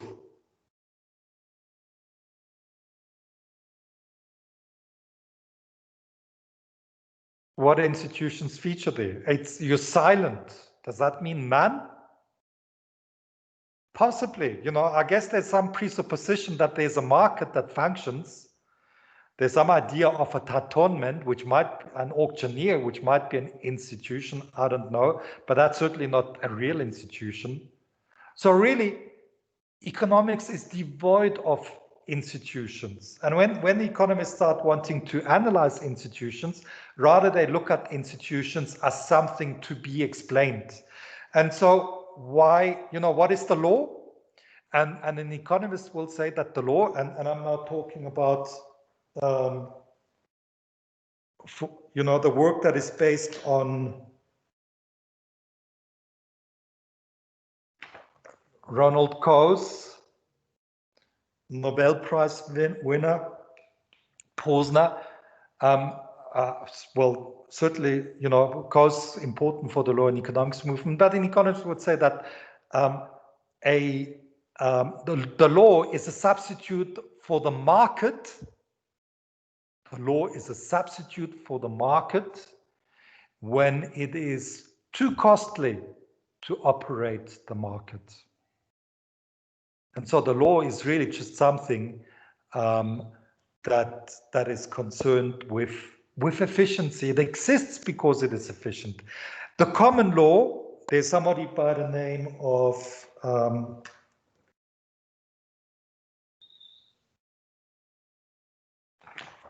Rubin that has, you know, is got a paper that's called Why the Common Law is Efficient. And just developing that idea that these are just efficient solutions to economic problems.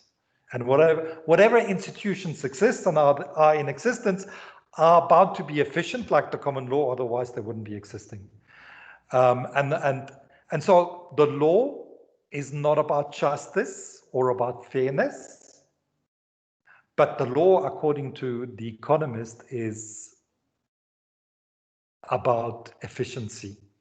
And so The Economist and the imperialism of economics, The Economist looks at institutions as something that can be explained. I mean, we could spend a full, sorry, maybe I'm talking too much about this because I used to give a year-long course or semester-long course on at master's level in institutions.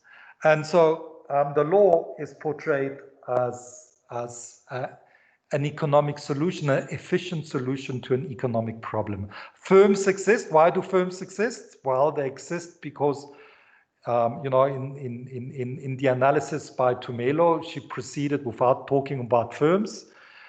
There's no need because, you know, because firms themselves are just, could be explained as something that is an efficient solution to a particular problem, in particular to transactions costs. It's a cost-benefit analysis. Anyway, so, but John R. Commons, to get back to John R. Commons, because I've only got 15 minutes left, John R. Commons is not looking at institutions as something that has to be explained, that we can explain in economic terms, but he looks at institutions looking at what impact they have on an economy. And most importantly is, and I'm going to make this very short, which means you'll have to do a lot of reading yourself.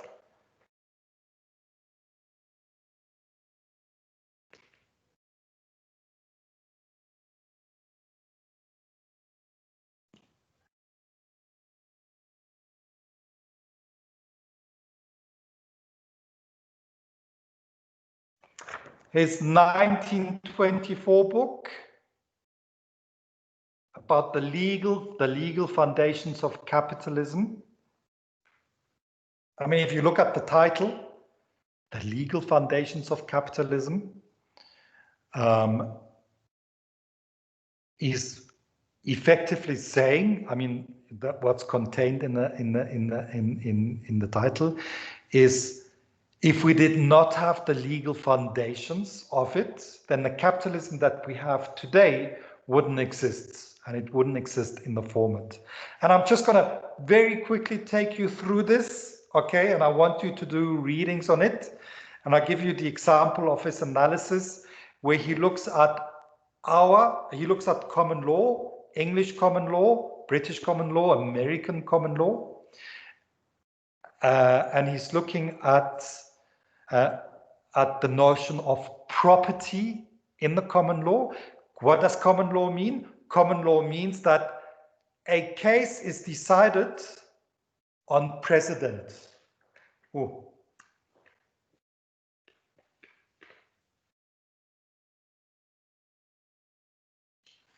My Swiss accent comes in the way there. It's not president as President Zuma, sorry, Ramaphosa, but precedent, how would you say, whatever, you can see what I've written there. And so like cases must be decided alike, And so any decisions has to be made on what happened, how it was decided in similar cases were decided in the past. And that's got the notion that, you know, really the law should be static and there's no change that's taking place. But actually what he's showing is that change takes place because the meanings of the word that we are using changes over time. And he illustrates that in terms of the meaning of the word property. And the meaning of the word property has changed so much over the millennia that if we didn't have the meaning of property that we have today, we couldn't have capitalism. And so he's really looking at, like, you know, and he would be saying the judges are really just a reflection on what is happening in society. So, so in a sense, certainly not showing how the institutions and the understanding and the custom of the people are important in explaining economic phenomenon. And so he looks at property and the early meaning of property in English common law. I mean, I'm talking about the period of 1066 and afterwards, after the French, the Normans conquered England. And all lands at that time automatically belonged to the king. And so there did not exist property in lands. And the only property that existed is really property of your physical things that you can carry with you. That was the original meaning of property in the English law. No noble really had property of land because it belonged to the sovereign. And then he recounts the history. I'm not going to go through that part of the history of how that eventually changed, where property, land became property for nobility at least.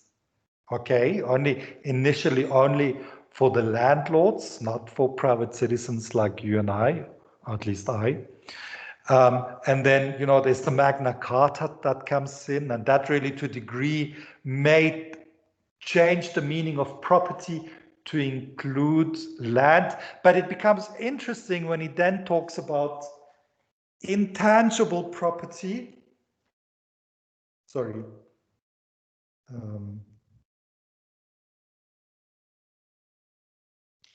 First, incorporeal property. Because what is incorporeal? That is property that is not in physical form.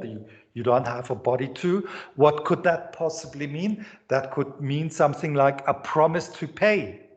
And what was the case in, you know, I'm now talking about the period around about 1500. If you were a merchant at a trade fair, and he recounts a particular, you know, the cases along those lines. If you were a merchant at a trade fair and a customer buys from you some woolen things, and the customer is not a tradesperson but a villager, and the villager says, when you come back in a year, I'm going to pay you. I'm making you the promise to pay. And then, of course, as you can well imagine, as we would do here as well, the tradesperson, the merchant, comes back to the fair in the same village a year later, and the villager goes and says, well, I haven't paid and I'm not paying you. What is the merchant going to do? The merchant will take him to court. And you know what they said? What the court found? The court found that a promise is not a property. How can this man has only given you a promise? And now you come to court here and you demand your property back. You demand payment on that. You can't get the property back. What you called your property, it's gone anyway. It can't be given back. And now you are demanding that he comes good on his promise. But the courts found that the promise is not property. It's just a promise. And therefore, today, if you make such a promise in the form of a contract, you're going to be held accountable to it. And if we didn't have that meaning changed, the meaning of property changed to include, as later cases did, incorporeal property, then we couldn't even have money, could we? Because what did early money say? You take a banknote. A banknote says that I promise to pay 10 rand in the form of gold or something like this. Okay, that was a promissory note. But what it really becomes interesting when he then talks, and that's most important for us.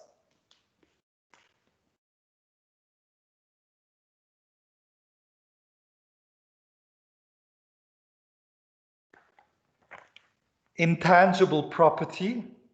What is intangible property? Anybody got an idea what would be an example of intangible property? Christopher? Intellectual rights. Intellectual rights is an example.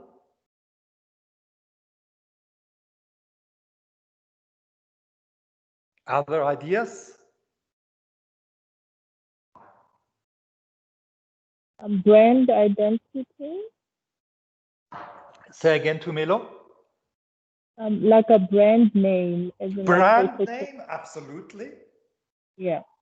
Brand name is, brand name is patent rights, intellectual rights, brand names. Why? You take Apple. It's got a brand name. What is the value of Apple? What is if you could Google the present value of the stock market value of Apple, it's probably $1 trillion. $1 trillion. It's $1 trillion valued on the stock exchange. But that value, most of that value is in the brand name. Okay, it's not in physical buildings. Because the physical buildings, even if they're worth $1 billion, that's nothing. Even if they're worth 5 billion, the physical buildings, that's nothing. It's not in a spare parts they've got of Apple phones. The value is not in the actual physical phones available. The value isn't even in the technology, because everybody's got that technology throughout the world. So even the technology is not where the value is. The value is in the brand name. In the brand name. If I could manufacture a product and call it Apple, I'd be a billionaire in no time, because I would be bartering and trading on the value of the brand name. So that is where the real value lies. And at the time, another word for it, if it is now recorded on accounting statements, it probably, accountants, I used to do accounting, but maybe it's changed. I studied accounting. It would be captured, reflected on the balance sheet as goodwill. And what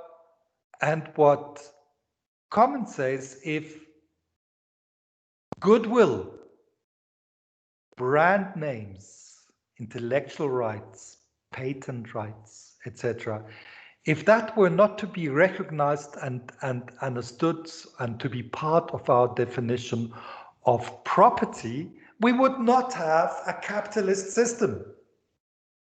And the amazing, we look at this and we take it for granted. We say, duh, we can all figure that out. That's pretty obvious.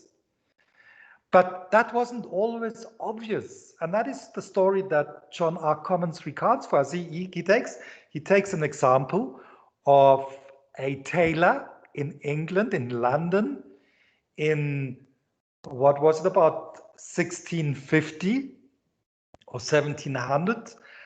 The tailor sells his shop to someone at £10,000. And the buyer of the shop says, I'm paying you 5,000 now, and I'm paying you another 5,000 in a year from now. In a year from now, the shopkeeper does not get his £5,000 balance, and he takes the buyer to court. And you know what the court found? The court said, I'm going according to precedent. What is the definition of property? Well, property is this and that and such, and nowhere do I see any reasoning why those £5,000 ought to be paid. Let me explain why. Because the buyer said that in this shop, the goods and the promissory notes which are in the shop are valued only at £5,000. There's £5,000 worth of goods and promissory notes which I got when I bought the shop. Why should I pay more than £5,000 if all of this property that's there is only £5,000? And the court found that yes, the goods which were there are worth only £5,000, and therefore the one who wants to sell what is £5,000 worth, trying to sell it at £10,000, he is an extortionist and he should go to prison.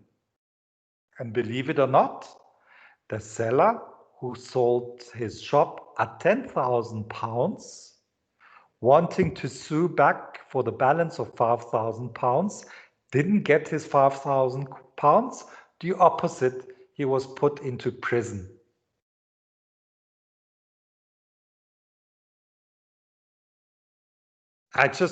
Okay, now we look at this presently, and we would agree with John R. Commons that if this is how the courts would decide, then we couldn't have capitalism. Because if you today go to a shop at a busy intersection and you get offered a shop at R1 million, but you couldn't get R1 million for it because the goods which are inside the shop are worth only 100,000 Rand. Well, the person wanting to sell the shop in the first place wouldn't ever sell.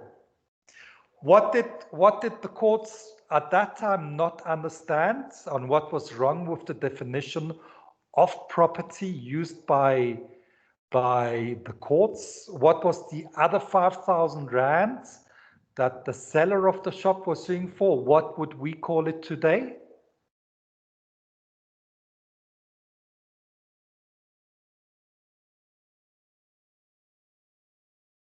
I hope you're not all asleep, since I don't hear from you. And since I've given you the answer, yes, Christopher? I'll take a guess and say something to do with future or potential income. Oh, well, that's beautiful, yes, because what I was expecting was the answer to be goodwill, but and it would have been goodwill, then missing out on the goodwill, and John Commons and the courts spend a lot of time expressing it in terms of future income, because future income is the goodwill. And future income is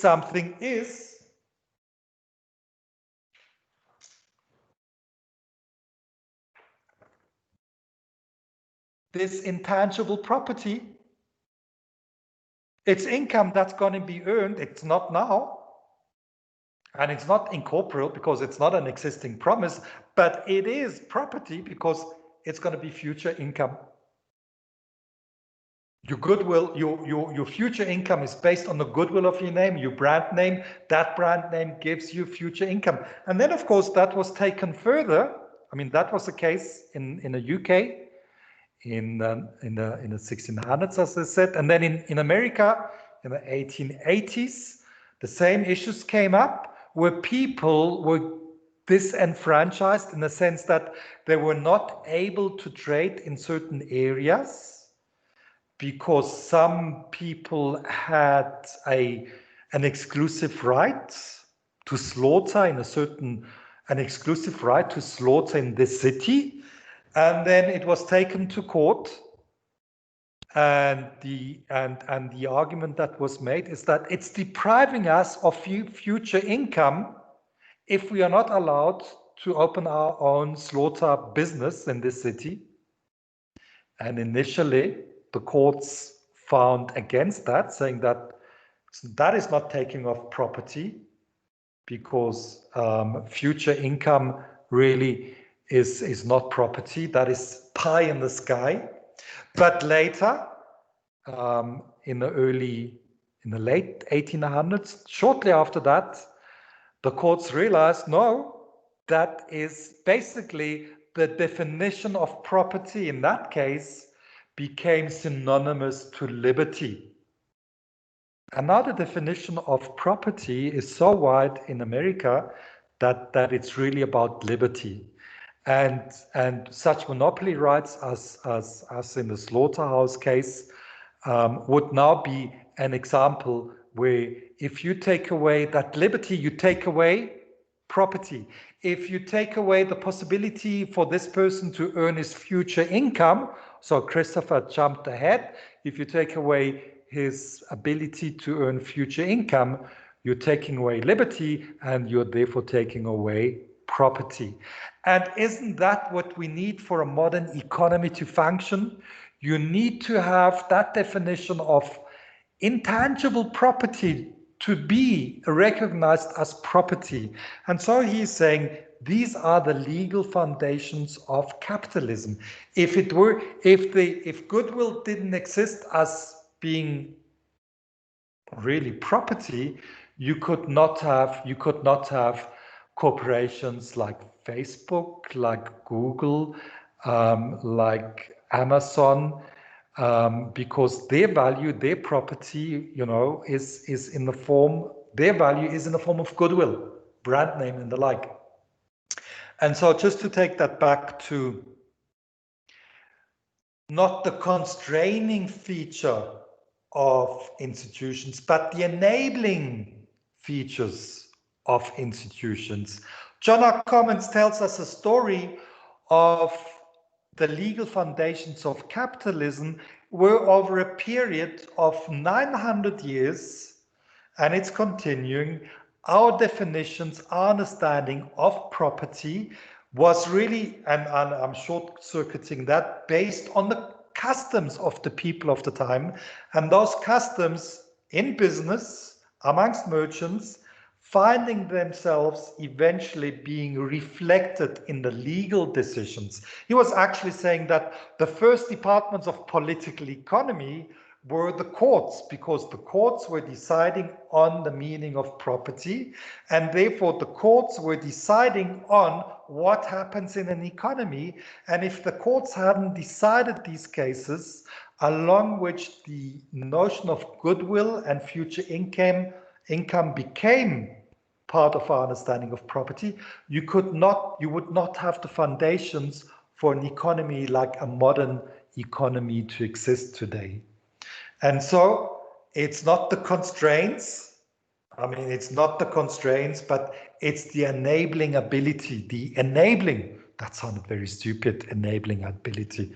I'm sorry, it's late in the evening, but it's these cases make things possible. All of a sudden, something that wasn't possible becomes possible, and so the real meaning of institutions, according to John R. Commons, is that it enables, it makes possible things. Institutions really are what make modern economic life possible. A decision made by the CEO, by Steve Jobs, that he's now going to make a tablet. Okay, that's only 10 years ago.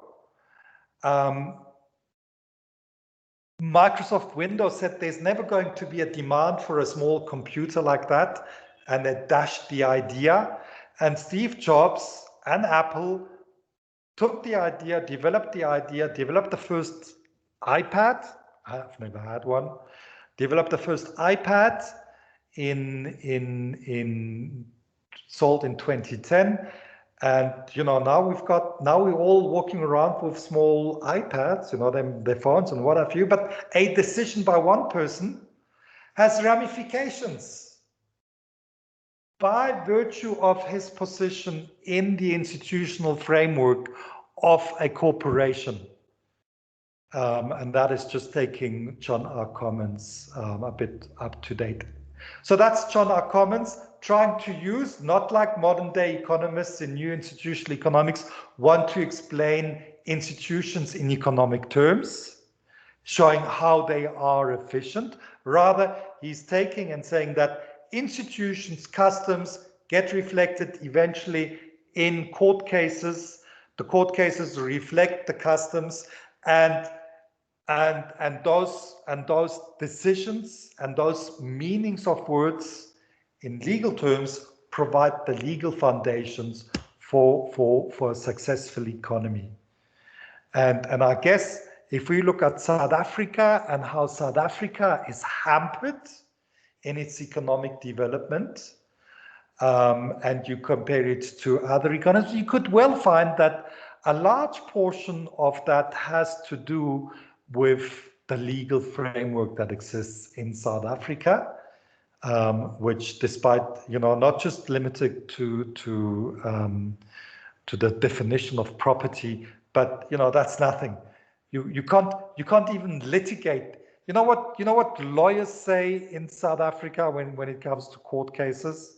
They say, you know what, the party that wins is, sorry, the party that loses is not the party that's right or wrong, just or unjust, to blame or not to blame for, guilty or not guilty. No, the party that loses is the party that runs out of money first. And so, so we're dealing with an entirely different legal framework from the optimal ideal legal framework we would want. It is very late. It is way past time. Do you have any questions on the very quick rundown I gave you on John R. Commons's legal foundations of capitals? There's a lot more to say about John R. Commons, about Veblen. I've put readings there. We didn't get to do any of that. I did John R. Commons in particular because from what you have heard right at the beginning of the lecture, he's one of the names that appears in the exam. Any questions?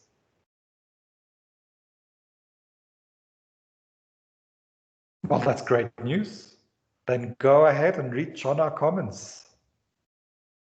And if you have any questions on this or any other topic or new institutional economics, you know, we've got the WhatsApp group, and I'm happy to answer anything. Hey, we all finished for today, okay? Thank you very much. Thank you. Sir. Thank you, Paul. Thank you. Bye-bye. Thank you, Have a sir. good evening. Bye. Bye. Thank you.